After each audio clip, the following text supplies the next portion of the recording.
हाँ, एक अनाउंसमेंट है। मैं अपने लेवल पे है जिनको एक लाइन ड्रॉ करना भी नहीं आता।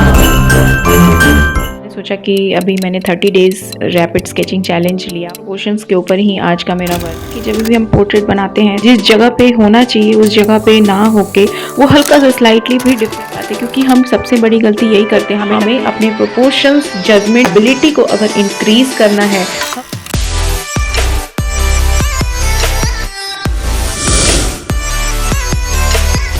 Hey, hello friends, welcome back to my YouTube channel. So, how are you all? I hope you all are doing good and doing a lot of practices, right? तो चलिए आज का लेसन स्टार्ट करते हैं।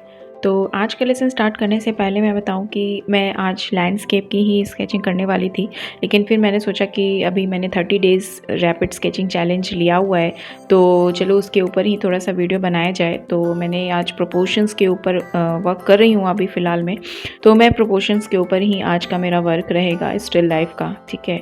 तो आप देख सकते हैं यहाँ पे। और लिसन गाइज, अगर आपने मेरे इस पहले जो प्लेलिस्ट मैंने ये अपलोड किया हुआ है ऑलरेडी, तो इसको अगर आपने नहीं देखा है तो आपको समझ नहीं आएगा कि यहाँ पे मैं क्या कर रही हूँ और किस तरीके से कर रही हूँ और क्या रीज़न है मेरे इस तरीके से अपने जो भी सब्जेक्ट है इसको सिंप्लीफाई करने का, ठीक है। तो आप वो प्लेलिस्ट जाकर अच्छे से देख लें। बहुत ही अच्छे से डीपली मैंने एक्सप्लेन किया हुआ है कि किस तरीके से हमें अपने सब्जेक्ट को स्ट्रेट लाइन में सिंप्लीफाई करना है और क्यों करना है, ठीक है। तो आप वो प्लेलिस्ट जाकर देख लें और फिर उसके बाद इस वर्क को आप मेरे साथ साथ कंटिन्यू भी कर सकते हैं, ड्रॉ भी कर सकते हैं या फिर देख भी सकते हैं। लेकिन अगर साथ साथ ड्रॉ करोगे तो अच्छा होगा, क्योंकि सिर्फ देखने से कोई फ़ायदा नहीं होता। जब तक आप पेंसिल उठाकर अपने खुद से ड्रॉ नहीं करेंगे तब तक कोई प्रॉब्लम का सोल्यूशन नहीं होगा। तो आप देख सकते हैं यहाँ पे किस तरीके से मैं अपने सब्जेक्ट के प्रोपोर्शंस की स्टडी कर रही हूँ यहाँ पे, ठीक है। जब भी ऐसा होता है ना कि जब भी हम पोर्ट्रेट बनाते हैं तो उसमें नाक गलत जगह पे चला जाता है, लिप गलत जगह पे चला जाता है, या फिर मतलब कभी जिस जगह पे होना चाहिए उस जगह पे ना होके वो हल्का सा स्लाइटली भी डिफरेंस हो जाता है, तो वहाँ पे प्रोपोर्शनल मिस्टेक्स हो जाते हैं, है ना। अगर ऐसी प्रॉब्लम आप भी फेस करते हैं तो प्लीज़ आप स्टिल लाइफ में सिंप्लीफिकेशन एक्सरसाइज करिए, क्योंकि प्रोपोर्शन, जजमेंट, एबिलिटी हमें यहीं से आती है। क्योंकि पोर्ट्रेट सब्जेक्ट जो है वो बहुत ज़्यादा मतलब नेक्स्ट लेवल का सब्जेक्ट है। अगर आप डायरेक्टली पोर्ट्रेट उठाएंगे तो आपकी ना तो आई ट्रेन हो पाएगी, ना ही हैंड आई कोऑर्डिनेट हो पाएगा, ना ही आप लाइंस जिस एंगल में डालना चाहेंगे वो लाइंस आप नहीं डाल पाएंगे। तो बहुत सारी चीज़ें होती हैं जिस चीज़ के लिए हमें अपने आप को, हमें अपनी आई को, हमें अपने हैंड को पहले से ट्रेन करना होता है, ताकि हम जो चाह रहे हैं वो चीज़ को हम ड्रॉ कर पाएँ, ठीक है। और या फिर अगर हमने गलत ड्रॉ कर भी लिया है तो उस मिस्टेक को हम अपनी आंखों से देख पाएँ, ठीक है। क्योंकि मेरे पास बहुत सारी क्वेरीज आती हैं कि मैम ये मेरे पोर्ट्रेट में क्या मिस्टेक है, ये आप बता दो। मुझे कहीं तो समझ में नहीं आ रहा है कि क्या गड़बड़ है, कुछ तो गलत है, बट ये ऐसा अच्छा क्यों नहीं बन रहा, मतलब ये सेम क्यों नहीं मिल रहा, मैच क्यों नहीं हो रहा, फेस क्यों नहीं मैच हो रहा है, कुछ तो गड़बड़ी है। तो समझिए आप इस चीज़ को, मतलब ऐसी प्रॉब्लम्स बहुत ही ज़्यादा हम फेस करते हैं, हर कोई फेस करता है स्टार्टिंग लेवल पे। मैं भी बहुत करती थी प्रॉब्लम ये फेस, है ना। हम अपनी गलतियों को ढूंढ नहीं पाते, क्योंकि हम सबसे बड़ी गलती यही करते हैं, हमें लगता है कि स्टिल लाइफ तो बहुत ही बच्चों वाली चीज़ है, वो तो कोई भी कर लेगा, ये तो हमें पहले से ही आता है। हमें तो कोई बड़ा सा सब्जेक्ट, बहुत सुंदर सा आर्ट वर्क बनाना है, किसी रियलिस्टिक चेहरे को बनाना है, हाइपर रियलिस्टिक वर्क करना है ना, ऐसा होता है ना। लेकिन प्लीज़ आप समझो इस चीज़ को कि स्टिल लाइफ कोई बच्चों वाली चीज़ नहीं है। उससे हम अपने प्रोपोर्शन, वो एक बहुत ही ज़्यादा बेसिक स्टडी लेवल पे हम उस चीज़ को, सब्जेक्ट को उठाते हैं, ताकि हम अपनी जो फंडामेंटल लेवल पे है वो स्टडी को कंप्लीट कर सके। हमें अपनी आई को ट्रेन करना है ताकि हम गलतियों को ढूंढ सके, अपने वर्क में प्रोपोर्शनल मिस्टेक्स को ढूंढ सके। ये बहुत बड़ा प्रॉब्लम है बिगनर लेवल पे, जब हम किसी भी चीज़ को हम सही से एक सही जगह पे ड्रॉ ही नहीं कर पा रहे हैं तो हम नेक्स्ट लेवल पे जाने का सोच भी नहीं सकते, है ना। और स्टिल लाइफ हम इसीलिए उठाते हैं क्योंकि हमें इसमें गलतियां बिल्कुल साफ साफ दिख जाती हैं। ये सिंपल सब्जेक्ट है ना, तो इसमें गलतियां दिख जाएंगी। अगर वैसे उसमें एक लाइन टेढ़ा हो रहा है या फिर थोड़ा सा भी अगर वो सही जगह पे नहीं है, लाइन का एंगल अगर चेंज हो गया है तो वो हमें दिख जाएगा, है ना। लेकिन अगर हम यही गलती पोर्ट्रेट में करें या फिर कोई ऐसा टफ सब्जेक्ट में करें, ह्यूमन फिगर में करें, तो वो दिखेगा नहीं, है ना, और लगेगा कि कहीं ना कहीं मिस्टेक्स है, बट वो कहीं दिख नहीं रहा, समझ नहीं आ रहा क्या मिस्टेक्स है ना।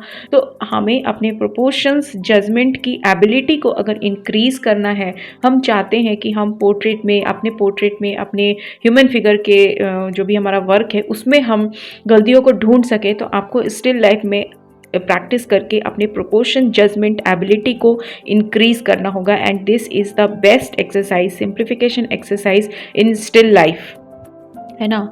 तो यही एक्सरसाइज हमें हमेशा करते रहना है, चाहे आप किसी भी लेवल पे चले जाएं, लेकिन हमें अपनी आई को ट्रेन रखने के लिए हमें ये एक्सरसाइज हमेशा करते रहना है ना। चाहे आप स्टिल लाइफ बनाओ या ना बनाओ, या फिर ये एक्सरसाइज आप दूसरे सब्जेक्ट के साथ भी कर सकते हैं, जैसे एनिमल्स हो गए, थोड़ा सा मूविंग एनिमल्स हो गए, उसमें जैसे कोई बर्ड बना रहे हैं तो फ्लाइंग बर्ड है, उनके फ्लो को कैप्चर करने के लिए डिफरेंट सब्जेक्ट को डिफरेंट एंगल से आप कर सकते हैं। फ्लावर्स कर सकते हैं, और एनिमल्स तो हो गए, व्हीकल कर सकते हैं, हाउसेस कर सकते हैं, ट्रीज कर सकते हैं, मतलब जो आपके सामने आ रहा है आप लाइव कर सकते हैं चीज़ों को, है ना। तो सब्जेक्ट की कमी नहीं है, जो भी घर में सारी चीज़ें पड़ी हैं उसको उठाकर आप स्केचिंग कर सकते हो, इस तरीके से प्रोपोर्शन एक्सरसाइज कर सकते हो, है ना। तो इससे हमारी जो प्रोपोर्शन जजमेंट एबिलिटी है वो बहुत ज़्यादा इंप्रूव हो जाती है, और ये फ़ायदा हमें टफ सब्जेक्ट को जब हम उठाते हैं तो हमें दिखता है। आप खुद ही इस चीज़ को महसूस कर सकते हो, क्योंकि मैंने खुद किया है, ठीक है। पहले मेरा भी वर्क इतना ज़्यादा स्ट्रांग नहीं होता था, मतलब अभी भी इतना बहुत ज़्यादा एकदम वो नहीं है, हाई लेवल पे नहीं है, अभी भी बहुत ज़्यादा प्रैक्टिस की ज़रूरत है, लेकिन हम धीरे धीरे अपने लेवल को बढ़ाते जाते हैं और आपको खुद भी अपने वर्क में फ़र्क दिखने लगेगा, है ना। तो इसी तरीके से आपको ये एक्सरसाइज करनी है, और आप ये देख सकते हो इस एक्सरसाइज को करने के लिए हमारी जो लाइन की क्वालिटी है वो बहुत ही ज़्यादा स्ट्रॉन्ग होनी चाहिए, ठीक है। तो आपको सबसे पहले अपनी लाइन की क्वालिटी के ऊपर वर्क करना है। जो भी लाइन्स आप मैं डाल रही हूँ, आप देख रहे हो एक बार में डाल रही हूँ, है ना। तो इसी तरीके से आपको लाइन की क्वालिटी की प्रैक्टिस पहले करनी है, और फिर उसके बाद इस लाइन की क्वालिटी के साथ आपको ये एक्सरसाइजेस करनी है, ठीक है। मैंने और भी बहुत सारे सब्जेक्ट के साथ किया है। आप मेरे जो फ़ोटो गैलरी है उसमें जाकर आप देखोगे तो मैंने अभी कुछ दिन पहले डाला था, उसमें एनिमल्स के भी थे, और मूविंग एनिमल्स के थे, बर्ड के थे, शार्क के थे, मतलब फिशेस के थे। तो डिफरेंट एनिमल्स के साथ पोर्ट्रेट का भी किया मैंने, है ना। तो इसी तरीके से आपको भी करना है, ठीक है। और अगर आगे भी मैं इस तरीके से और भी सब्जेक्ट के साथ डालूँगी, तो अगर आपको चाहिए तो आप प्लीज़ मुझे फ्रेंड्स कमेंट में बताना मुझे कि आपको अगर इस तरीके से एक्सरसाइजेज और भी चाहिए तो आप प्लीज़ मुझे बता सकते हैं, और किस सब्जेक्ट के ऊपर चाहिए वो भी आप बता सकते हैं। आप बताओगे तो ही मैं डालूंगी, ठीक है। एनिमल्स की अगर आपको चाहिए तो आप बताना, फ्लावर्स की चाहिए होगी तो आप बताना, है ना, इस तरीके से, ठीक है। और प्रैक्टिस करते रहना। और फ्रेंड्स, अगर आपको मेरा ये लेसन अच्छा लगता है तो प्लीज़ फ्रेंड्स लाइक कर दिया करो, क्योंकि आप लोग देख तो लेते हो लेकिन लाइक्स नहीं करते हो, ये तो गलत बात है ना, है ना। अगर आपको अच्छा लग रहा है तो प्लीज़ लाइक करना, उससे मुझे भी मोटिवेशन मिलता है कि नहीं। लाइक्स करना, कमेंट करना प्लीज़, मुझे अच्छा लगता है। और हाँ, एक अनाउंसमेंट है, मैं अपनी स्केचिंग क्लासेस स्टार्ट करने वाली हूँ, ठीक है। ये अगस्त से स्टार्ट करने वाली हूँ, और वो क्लासेस होंगी sketch like a master from beginner to advance, ठीक है। तो जो भी लोग बिल्कुल बिगनर लेवल पे हैं, जिनको एक लाइन ड्रॉ करना भी नहीं आता है अच्छे से, वो लोग भी इस कोर्स को ज्वाइन कर सकते हैं, ठीक है। तो जो भी लोग इंटरेस्टेड होंगे आप मुझे कमेंट में लिखकर ज़रूर बताना, इंटरेस्टेड लिखना, ठीक है। और आप मुझे इस व्हाट्सएप नंबर पे भी कांटेक्ट कर सकते हैं, ठीक है। और क्लासेस की पूरी डिटेल मैं आपको जल्दी ही बता दूंगी, ठीक है। तो मेरे चैनल पे बने रहना, ठीक है।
तो फ्रेंड्स आई होप कि आपको मेरा आज का लेसन अच्छा लगा हो।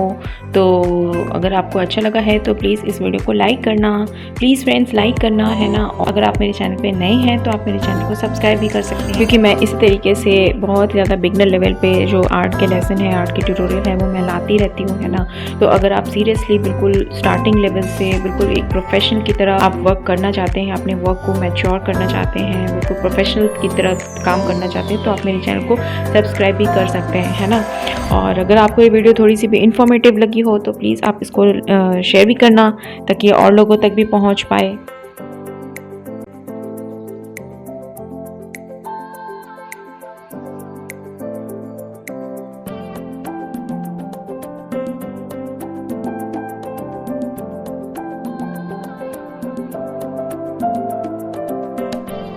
तो friends please like share and subscribe my channel. मिलते हैं फिर नेक्स्ट वीडियो में, तब तक के लिए bye bye. Thanks for watching my video. Keep watching, keep practising.